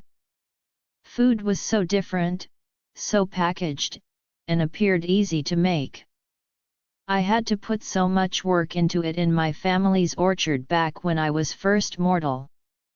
Even in the 15th century, obtaining food was easier than obtaining blood. During my vampire years, it took coercion to lure someone into my house or alleyway in order to suck their blood and leave them for dead. "I'll have a Rocky Road, triple scoop, in a cup, with rainbow sprinkles," Tony ordered. Watching Tony eat his ice cream made me want to tell him that I was a vampire. He scooped and dug into the creamy mass with gusto and delicately savored each bite. He closed his eyes and smiled each time, even if it was only for a split second. It filled me with an immediate affection for him. I, on the other hand, finished my one scoop of strawberry ice cream with 4 obnoxious digs of my spoon. My vampire past was a secret lodged in my heart. I wanted to tell Tony so that someone would really understand me, see into my soul. Vampires are haunted by pain, longing, and anger. Every imaginable sadness is pressed upon their shoulders. They are victims of torment and they cannot escape. Love, oddly enough, is the one respite from this anarchy of misery. Yet, there is a catch: once a vampire falls in love, they are bound to that love. They will always love that person, no matter what happens. They can fall in love again and again, but each time a piece of their soul is given away. I fell in love twice. Once with Rode, and a second time with Vicken. The two loves were different. With Vicken, it was less whole than it had been with Rode. Either way, I was bound. Vampire love is an ache, a hunger, and no matter how much either of them loved me, it was never enough. No matter what is said or done, it is in the vampire nature to be left completely unsatisfied. This was the kind of torment I experienced every day. I placed my ice cream bowl down when I heard the clacking of trays hitting the formica table next to me. One of the Enos brothers and a few of his friends sat down. The youngest one, Roy, sat with students who looked a bit younger than Tony. He kept looking over at me, then whispering to his friends. "You're a hit," Tony said, licking his spoon. "A hit?" I asked. We got up from the table, dumped our bowls, and then walked toward the bookstore, where Tony clarified. "All the guys are staring at you. Is that a good thing?" "I guess, if you're into guys wanting to date you or whatever." I couldn't reply, because I had never been on a date before. Not in the human sense, at least. "Want to see the art tower before you go home?" Tony asked. "I spend all my time there. It's Hopper Building. You know, after the painter? On the bottom floor is the gym, some lounges, study halls, and TV rooms. Everyone goes there. Chances are you'll need to do something and someone will tell you to go to Hopper." I kept peeking into my bag of purchases from the bookstore until we walked out of the Union. Tony and I stepped outside and back on the path, and he pointed at a building to the left and behind the Union. It was the Great Stone Building.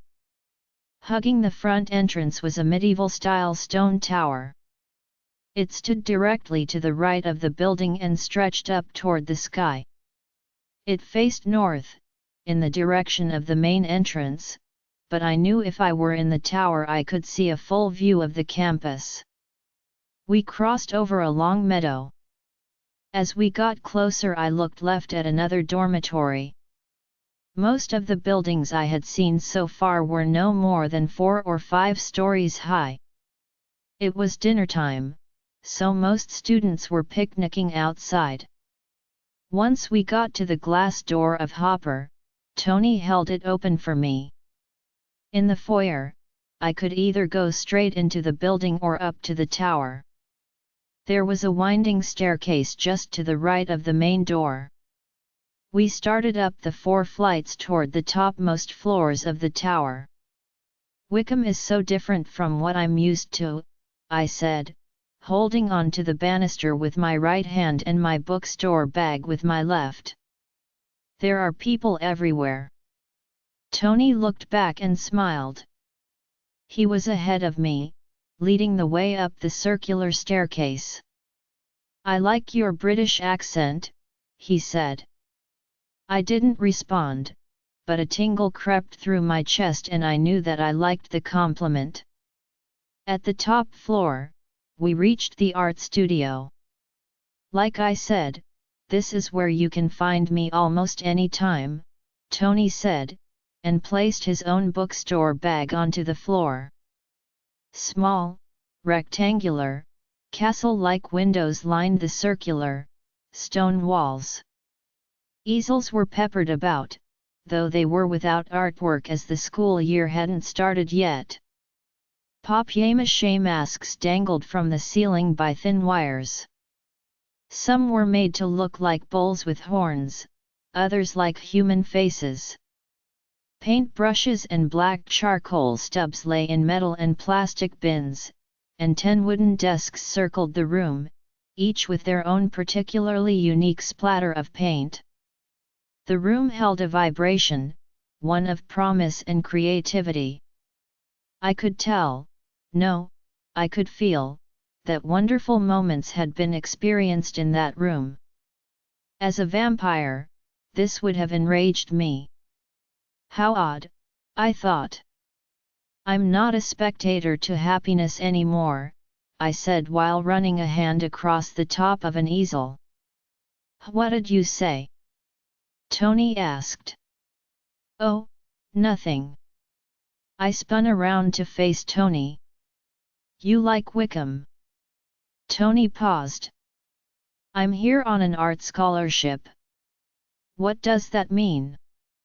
I examined a painting of a vase of flowers to the right of a window. It means I'm too poor to pay for this place, so they let me go to school for free. As long as I produce quality artwork. What about you?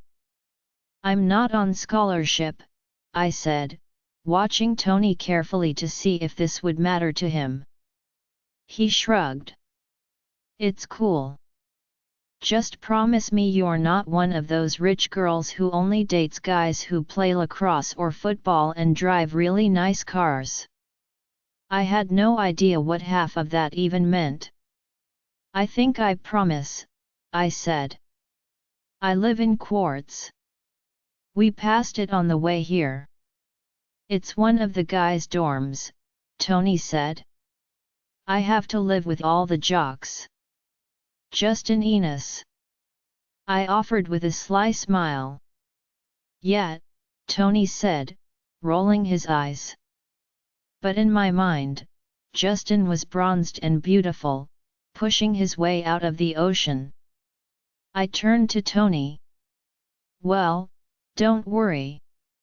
I won't be one of those girls circling around Justin, if that's what you're worried about. His girlfriend? Tracy Sutton? Her and her 2 best friends are in this group. They call each other the 3-piece. 3-piece. Yep, it's as stupid as it sounds. They each date an Enos brother and they hang out in the dorms in this annoying group. They're always together, and always making everyone around them want to poke their eyeballs out. The 3-piece eyeballs? No, their own. I laughed at first, but after a moment, the sheer familiarity of what Tony was talking about echoed in my mind. My fingers grazed the crisp, dried hairs of the paintbrush as my eyes fell out of focus. That sounded familiar, too familiar. I was like that at my old school. I looked up at Tony, who was listening politely. I wasn't part of the group. I was the group. I shook my head quickly, to clear out the crazy thoughts. Anyway, I said, I won't be like that. Can I paint you sometime? Tony asked. This was a new twist. Paint me. I had my portrait painted in the early 1700s, but nothing since, only photographs. Yeah, he said, and leaned back against the wooden shelf that lined the circumference of the room. Above his head was one of the small, narrow windows. Outside, I could see the clouds darkening. Portraits are kind of my thing. I'm good, too. I'm going to apply to Rhode Island School of Design next year. Tony was a good-looking Japanese boy, though the only face that I could see was Songs, a vampire in my coven. Altogether there were 5 in the coven, including myself. Song was the second youngest man I'd made into a vampire. He was 18 when I found him, a Chinese warrior I'd discovered in the 18th century. I saw him across a crowded room and decided to seduce him. When I chose someone for my coven, I based my choice on stealth, endurance, and capacity for giving death. Song was the most lethal martial artist in China. I chose him so I would never have to worry about protecting myself ever again. My eyes refocused on Tony's high cheekbones and smooth skin. Behind him, I could see the rain starting to fall in a steady rhythm. Even from there I could smell the wet earth, not because of any vampire senses but because it had been so long since my sense of smell included anything other than blood and body heat. Besides, Tony said, still talking about the portrait, "You have a different look. And I like different. I don't run with the crowd here." "I doubt I will," I said. "I'm reformed," I finished with a smile. Tony smiled. "Cool," he said, and crossed his arms over his chest. "I should go." I started back toward the door, then turned to face Tony in the last minute. "And, yes, on the painting. It'll be an exchange. You'll teach me how to drive and I'll be your model." Tony smiled, and in that moment I noticed that his teeth were very white. This was a clear indication of good health and food intake. His blood probably tasted sweet and earthy. "Deal," he said. I walked down the twisting and turning of the winding staircase. "Crap!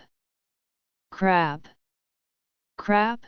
Tony said, and ran past me down the stairs. "Where are you going?"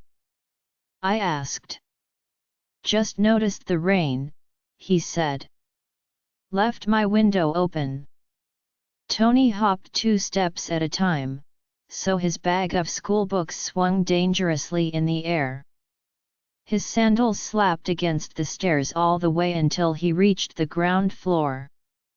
Then I heard a smack on the tile and the opening of a door. When I reached the 2nd floor, there was a window, much like those in the art tower. It was small and rectangular, but it had a clear view of the meadow and student union. I placed my bag down on a step and rested my palm on the cool stone wall. I stuck my face close to the window and watched the raindrops hit the cement of the pathways below.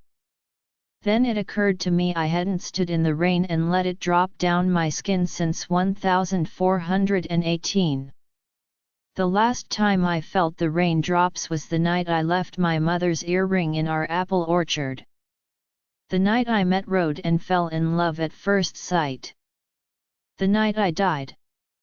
Hampstead, England. Apple orchard. 1418. The rain fell on the roof of my father's house. We lived in a small, 2-story manor behind the grounds of a monastery. The monks were far off from the orchards, separated from our home by 2 great meadows of apple trees. My father was an orphan, entrusted to the care of the monks upon his childhood. There they taught him about growing apples. It was the middle of the night, and the rain fell against the roof in an easy rhythm. I sat in a rocking chair, looking out at my family orchard. The house was silent despite the pattern of the rain and my father's snores echoing downstairs. The embers of the nightly fire still lingered, and my feet were warm. It was the beginning of autumn, and it was warmer than anyone had anticipated. Although it was early September, my family rested easier. We had already sent the first batch of our prized apples to the Royal Medici family in Italy. I was dressed in a white nightgown. In those days the night dresses were flowing and sheer. If someone wanted to, they could see all of my 15-year-old self. My hair was still long and brown, but it hung in a loose braid over my left breast and stopped somewhere near my belly button. Through the wet window, rows and rows of orchards stretched into darkness, and somewhere to the right, in the distance, was a tiny orange glow of candlelight from the rectangular windows of the monastery. I rocked back and forth in the chair, lazily watching the rain. I reached up to remove my mother's earrings that she had let me borrow that morning. When I touched my earlobe, I realized the right one was gone. I stood up from the chair. The last place I had them, where was the last place I had them? My father had complimented the glint of gold in the sun in the last row of the orchard. Before thinking twice, I was out the back door. I ran through the rows and fell to my knees. I crawled up and down the last row. I didn't care about the time of night or that my chemise would be sullied and dirty from the rich earth. I couldn't bring myself to look at my mother's face when I told her I'd lost one of her favorite earrings. She would caress my face, tell me it was only an earring, and mask her disappointment. I had let the rain coat my face and was crawling from one end of the row to the other when a pair of black, silver-buckled boots stepped into my view. These were not the high heels that we are accustomed to in the modern world. These boots were low-heeled, made from a thick hide, and covered the man's legs all the way up to his shins. I followed the length of his legs, up his body, until I looked into the most piercing set of blue eyes I had seen or ever would see. They were framed by dark eyebrows that highlighted the man's masculine jawbone and thin nose. Having an adventure? He asked as casually as if he were wondering about the weather. Rode Lewin squatted down on his heels. He had shaggy hair then. As always, he had a proud mouth and a constantly furrowed brow. I was almost 16, had never left my parents' orchard, and the most beautiful man in the world stood in front of me. Well, he looked like a man, though he could have been young, perhaps my own age. There was something in the way he looked at me that told me this boy, despite his smooth cheeks and the youthful expression, was much older than me. As though he had seen the whole world and knew of its many secrets. Rode wore an all-black ensemble, which made the color of his eyes pop out at me from the impenetrable night. I fell back onto the ground. It was wet, and I was soaked through. The mud squished under my heels as I pressed into the ground to move away from the man in front of me. "This is private property," I said. Rode stood back up, placed his hand on his hips, and looked in both directions. "You don't say," he said, pretending as though he didn't know where he was. "What do you want?" I asked. I leaned back onto my hands and looked up at Rode. He walked closer so that there was only a foot of space between us. He extended a hand. I noticed an onyx ring on his middle finger. It was different from any gem I had ever seen before. It was black and solid, flat without any glint or sparkle. He opened his fingers and in the middle of his palm was my mother's hoop earring. I looked at the hoop and then into Rode's eyes. He smiled at me in such a way that I instantly felt something within me that I had never felt before. Something tingled near my heart. I stood up quickly, all the while keeping my eyes on the man in front of me. The rain splattered onto the wet ground. I reached out for the earring, my fingers shaking. I was about to touch the gold when I thought for sure he would close his fingers around mine. The rain fell onto his hand, onto me, and his palm was slicked with drops. I looked up at Rode and snatched the earring with a flick of the wrist and placed my hand back by my side. "Thank you," I barely whispered, and turned back toward my family's home. In the distance, I could discern the flat shape of the roof even in the dark, rainy night. "I have to go." "And so should you," I said, walking away from him. Rode turned me back to face him with one hand on my left shoulder. "I have been watching you," he said. "For some time now." "I've never seen you," I said, and raised my chin in defiance. I didn't realize I was showing him my neck. "The problem, for you, is that I'm in love with you," Rode said, though it sounded more like a confession. "You can't be in love with me," I said stupidly. "You do not know me." "Don't I? I watch you carefully tend to your father's orchard. I watch the way you braid your hair in your bedroom window. That when you walk, you glow, as bright as a candle flame. I have known for some time that I must have you near me. I know you, Lena. I know how you breathe." "I don't love you," I said without a clue why I said it. My chest shuddered with every breath I took. "Oh, come now," Rode said, and cocked his head to the side. "Don't you?" I did. I loved that he looked rugged though his skin was flawless and completely polished. He could have told me he slayed a dragon with both hands tied behind his back and I would have believed it possible. Perhaps it was the allure of being in the presence of a vampire. I didn't know at that moment that Rode was a vampire, but the more time passes, the more I am sure that I fell for him in that very instant. Rode looked me up and down and I realized he could see through my sleeping gown. He ran a fingertip from my throat down through the middle of my breasts and ended at my belly button. I shuddered.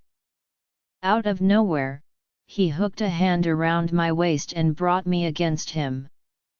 It all happened so languidly, as though it were choreographed.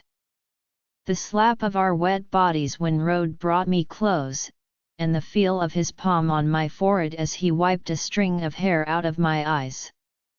He groaned when he met my eyes. And in that instant, Rode sunk his teeth into my neck so fast that I didn't notice the sound of my skin breaking.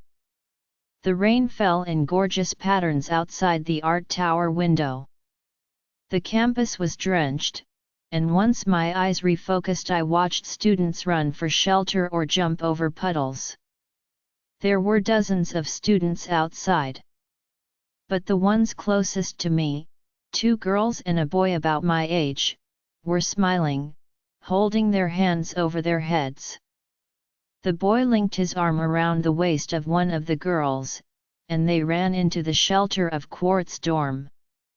I stepped back from the window into the darkness of the art tower stairs and looked at my inner wrist. In moments of passion Rode dug his teeth into my skin. "Just a taste," he would say. It was as if his lips were touching my ear. How his voice moaned at me in the darkness. I sighed and rubbed at my wrist unconsciously. My chest hurt, my muscles ached from the transformation, and I wanted to punch my hand through the stone wall of the tower until my knuckles bled. "Oh," I said aloud, and my knees gave way. I collapsed on the tower steps. This was grief. It was odd how much more acutely this emotion affected me in my human state. Human grief wasn't muted by other pain as in my vampire existence. As a vampire, grief was muddled by the presence of every imaginable sadness. I took deep breaths until the adrenaline running through my lungs and stomach subsided. Would I cry? I reached to touch my cheeks, but they were dry. I continued down the stairs, pushed out of the main foyer of Hopper, and stepped back into the meadow. I walked away from the building, and soon the raindrops were patting my head. After a few moments, my arms were drenched and Rhoda's sweater was, too. I could barely see in front of me, though I knew I was headed for the walking pathway at the other side of the meadow. I wiped the rain from my eyes. Having an adventure? See, the problem is I'm in love with you. I stopped in the center of the green. I kicked off my sandals and placed the bookstore bag onto the ground. I put my arms out and let the rain fall. I thought of my mother's face, my father's laugh, Rhoda's blue eyes, and the coven's comfort. The will and the desire to give up your life in order that another may live. It's the intent, Lena. Tiny splashes hit my face, and I could feel the drops run down my cheeks. A chill ran through my body. In my vampire state, I would have felt nothing but the drops hitting my body, like a body gone numb. I would have known I was drenched but would have felt nothing. This time, I raised my hands higher in the air and closed my eyes, letting the rain drip between my fingers and down my arms. The water drenched through my jeans and eventually I was soaked through. I curled my toes into the mud and took in a deep breath. You do this often? I heard a boy's voice call from afar. I wiped my eyes with the back of my hand. From a top floor of a dormitory across from me, Justin Enos smiled from an open window. I hadn't realized I was standing next to the boys' dorm, Quartz. I took a second to think of a retort. Maybe, I called back. Glad to see you found your pants, he said, and folded his arms on the windowsill. What are you doing? What does it look like? A thrill of goosebumps shimmied over my arms. I noticed in a couple of other windows some boys were watching me as well. Like you've lost your mind. It's not racing boats at a murderous speed, but it's invigorating nonetheless. I smiled, and a crack of thunder crashed in the dark sky. I didn't flinch at the sudden boom. Justin smirked. All right. I get you, he said, and closed the window. Maybe he was offended? I snuck a peek behind me. 100 feet or so away was the Union. I looked back at Quartz dorm. A stone arch framed a darkened alleyway leading to the lobby. After a moment, Justin came through the archway in no shirt and a pair of mesh shorts with the words Wickham in white lettering. He was barefoot and joined me in the middle of the green. My arms at my side, I lifted my chin toward the sky. Justin smiled at me and then did the same. The rain slapped on the cement path and lightly tapped against the grass beneath our feet. Definitely not racing boats, he said after a moment. I opened my eyes. His chest was covered in rain, and we were both drenched.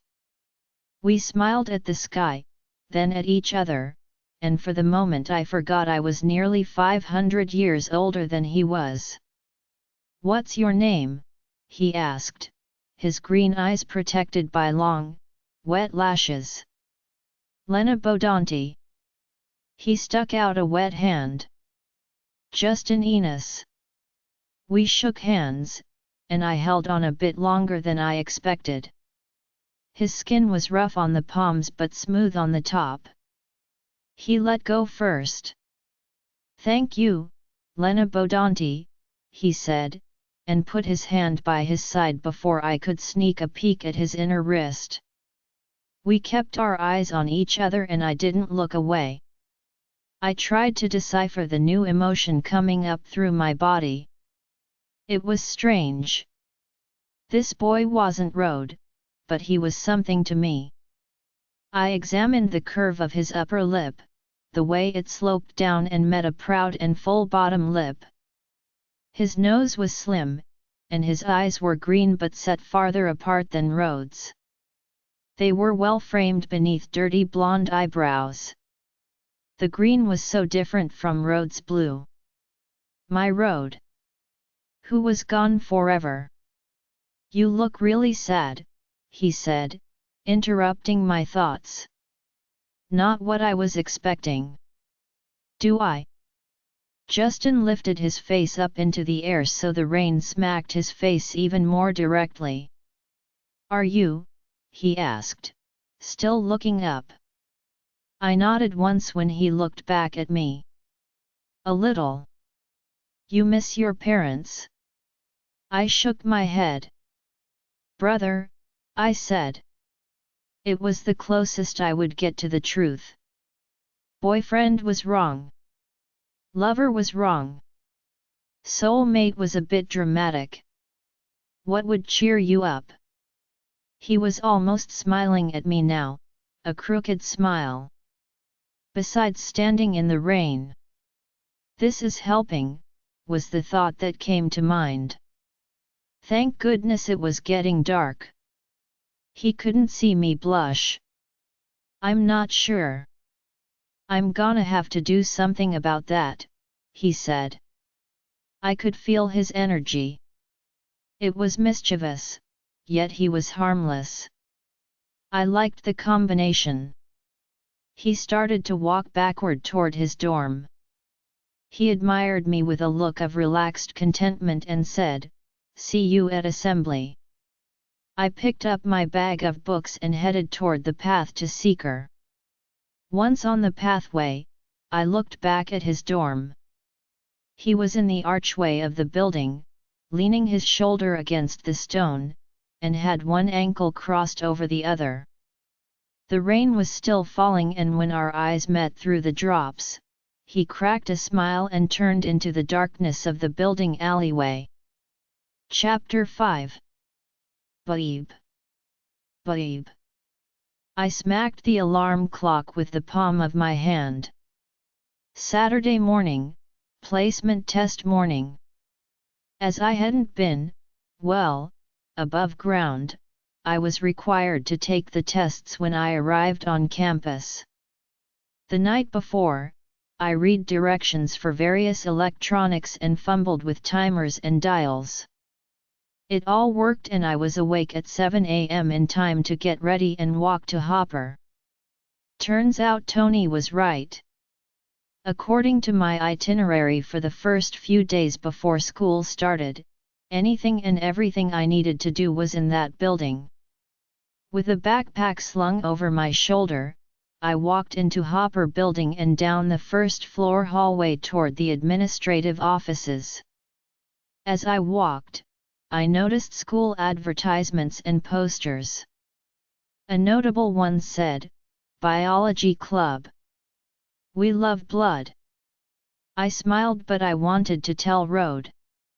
I wondered if he had seen what I was seeing. I approached the headmistress's door at the end of the hallway. Ms. Williams was embossed in gold lettering on the glass. I opened the door, and Ms. Williams stood beside her desk. "Come with me, Ms. Bodanti," Ms. Williams said, and gestured to the open doorway. I followed after. They made me take 5 tests. Yes, 5. The headmistress herself stood over my right shoulder and watched me take the Japanese test.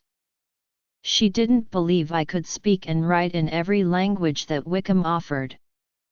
In this world, the human, contemporary world, clocks are everywhere. Mortals live their lives by a ticking clock. Vampires spend days, even weeks, awake. We're not truly alive. We look alive, though there is no circulation, there is no pumping heart, no reproductive organs that thrive. Our chests do not rise and fall because there is no oxygen in the blood to flow through our veins. In moments when I wanted to escape the pain and terror, I longed to inhale. If I felt the air hit the back of my throat, I could pretend I was alive. I never did feel it, though. There was just an eternal aching, a constant reminder that I was numb, turned off, no longer part of the living world. Being a vampire is an ancient magic. Nothing exists, nothing but our minds. I have traveled the entire earth more than once, learned many languages, some that don't exist anymore. Heath, one in my coven, taught himself Latin in 3 months, and when he did, it was all he would speak. He was tall, blonde, and strong-boned, like a swimmer. He was so beautiful that no woman ever saw it coming when he whispered Latin into her ear and then ripped out her throat. The smell of overly sweet perfume brought me back to the moment. Ms. Williams returned to her office. I sat in a brown leather lounger facing the secretary's desk. "What should we do?" I heard Headmistress Williams ask one of her colleagues, a stuffy, older woman holding a clipboard.